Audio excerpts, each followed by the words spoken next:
Okay. Mr. Colvin, thank you for being here, participating in our EASMC endorsement process. The interview will be recorded and posted to our YouTube and EASMC page. Please speak up so that your answers can be heard clearly. My name is Dwayne Hancock, and I am the Vice President of EASMC. My name is Tiffany Thompson. I'm a building service manager at George Washington Carver. I'm Elaine Deems. I'm a special education paraeducator at Leonardtown Middle School. Mary Ann Tomasic, Career Advisor, Chesapeake Charter School, Virtual Academy, and Forest Technology Center. Katrina Mills, building service manager at Spring Ridge Middle School. Mr. Colvin, when we refer to the term educator, we mean all SMCPS employees. And with that, I have your first question.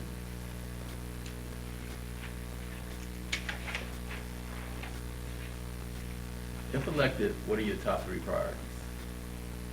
All right, well, first off, thank you all for this opportunity to chat with you. I know you've had a busy day with some other interviews earlier today, so it's probably a long day for you.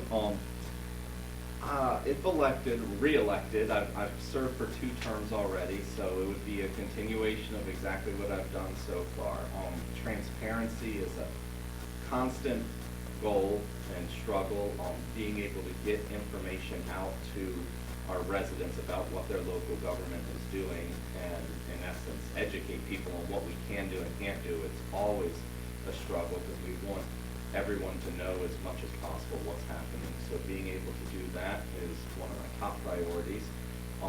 Ensuring fiscal transparency, ensuring all of that. Let's see, what else did I list as my priorities?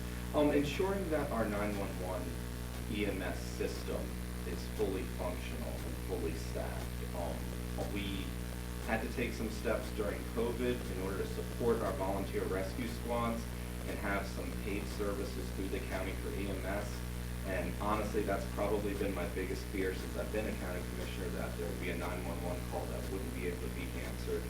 And so we've taken steps, and we need to just continue to support our volunteer system and our amazing volunteers who work that.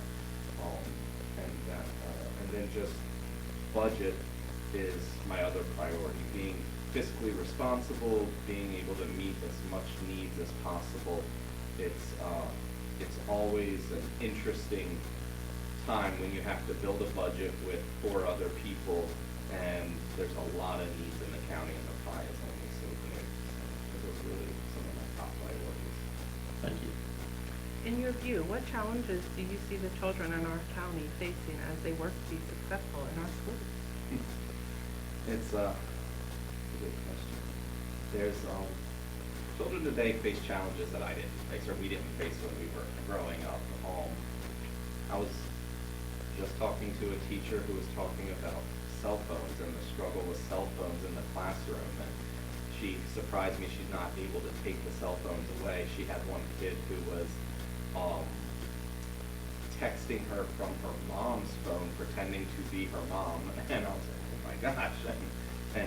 But the kid wasn't even there one day, and she moved the kid's desk, and other kids texted that kid and told her the desk was moving. This teacher got a text from the mom saying, don't move my child's desk. So it was kind of a fun situation. But they face those challenges. The mental health challenges that kids face, and that's not isolated to our community. That's a nationwide, worldwide phenomenon that's happening, especially out of COVID. There's just so much competition for kids' attention these days, and so much pressure to perform them, that it's definitely a struggle. The world's a different place. Thank you. Which considerations are most important when drafting and finalizing the county budget?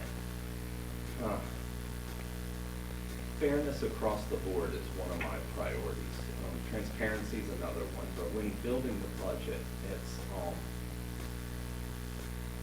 at the end of the day, the budget's all numbers, but it's a policy document, because wherever you put your money, that's where your priorities really are. We can put out statements and proclamations and commendations all day long, but where our money is directed is where our priorities are.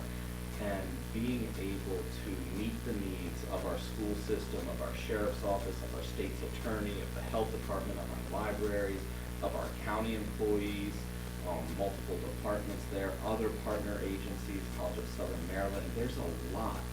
And in an era when affordability is the top buzzword in all political circles right now, trying to keep our taxes at a rate that's manageable by our residents is very important, because that impacts everyone in our county. And so the budget is just a really delicate balancing act to be able to get it where we can provide the services we need and meet the needs of the community.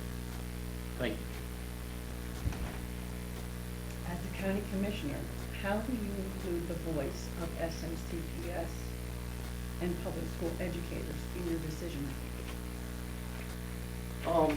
It's a good question. Open communication is key.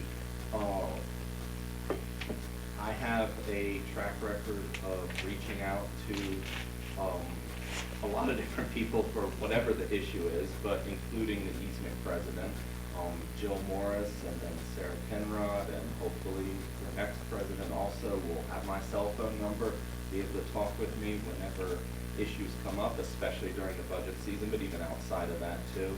And just being able to have that communication, because there's going to be times where people disagree with the decision I've made, and I'm happy to talk through that and explain my reasoning, but just trying to make sure everyone understands why a decision was made for a certain reason is important. But just knowing when to reach out, it's really easy when you work in a small group like the commissioners to get into a group think mentality of, well, we're each echoing each other, but knowing that, wait a second, this decision is going to impact our educators, it's going to impact some other group, that's going to impact our students and their families. Let's talk about this before we go forward with it. It's really important. Thank you. Please share an overview of your campaign, including your key endorsement, fundraising, and campaign plans, and why you believe you will be a competitive candidate. Thank you. I've won the past 2 elections, so I think I'm competitive in that I bring a lot of experience to the table. Right now, my fundraising is a lot less than what I'd like it to be. I think everyone would probably say that, because campaigns are not cheap. But at the same time, I already have signs from 4 years ago, so that saves me a little bit right there. But it's my campaign is really just about getting out the message of who I am, what I've done. I talk to my opponents. I have no problem with that, because I tell them if they win, I want them as prepared as possible for the job, and they have my cell phone and know me. And I've made friends with people who've run against me in the past, and that's okay. But it's I tell people I'm not running against a person. I'm running for the seat. The seat does not belong to me. I will have served in it 8 years now, but it's not my chair. It belongs to county, and whoever decides, the county decides, that's who the commissioner for District 1 will be. And I don't take that for granted ever. It's an honor to have served for 2 terms, and I'd like to do a 3rd one, but whatever the will of the people is, I'm okay with that. Thank you. Commissioner Colvin, the commissioners passed a tax increase effective in 2025 to support the blueprint. As a commissioner, will you commit to use the revenue as it was intended to support public education? I'm very familiar with that vote. It was a fight to get that vote through, and I was very proud that our county was able to move ahead of the blueprint in many ways, and I was shocked. I read an article just the other day on Maryland Matters about the counties that haven't reached the $60,000 starting salary threshold, and it was almost half of them. I was surprised that it was so many, and we were a year ahead with that and able to make that happen. The budget that we are working right now this year, it's not finalized by any stretch, but I feel really confident we're going to be able to fully meet the needs that the school system sent to us, and it's going to be the first budget since I've been in office, if we can do this. No promises, but it'll be the first one where we will fully meet what the superintendent and the Board of Education sent over to us. And so yeah, I'm all for it. using the money as planned and as allocated.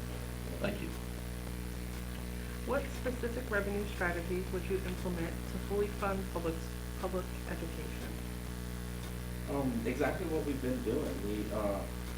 We have it's difficult.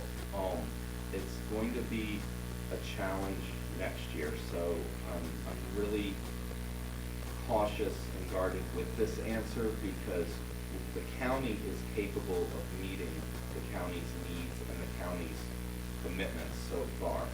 But next year is all the talk in Annapolis. It's a fiscal cliff for the state. The state is going to be in trouble. The blueprint costs are due next year, and the money may not be there. So what gets pushed down to the county could create challenges, and so I just don't know. I'm not sure for that. We have to take it 1 year at a time with that and try to do the best that we can. Thank you. School districts cannot be expected to solve the mental health crisis alone. How would you leverage your role as commissioner to build formal partnerships with county health departments or private providers to offer wraparound services on campus? That is a very good statement, and that schools can't do it on their own. Outside of that, I don't have a good answer for you. We have an incredible health department. Dr. Brewster's done some really great stuff, especially with the school-based health centers that the county commissioners have helped support.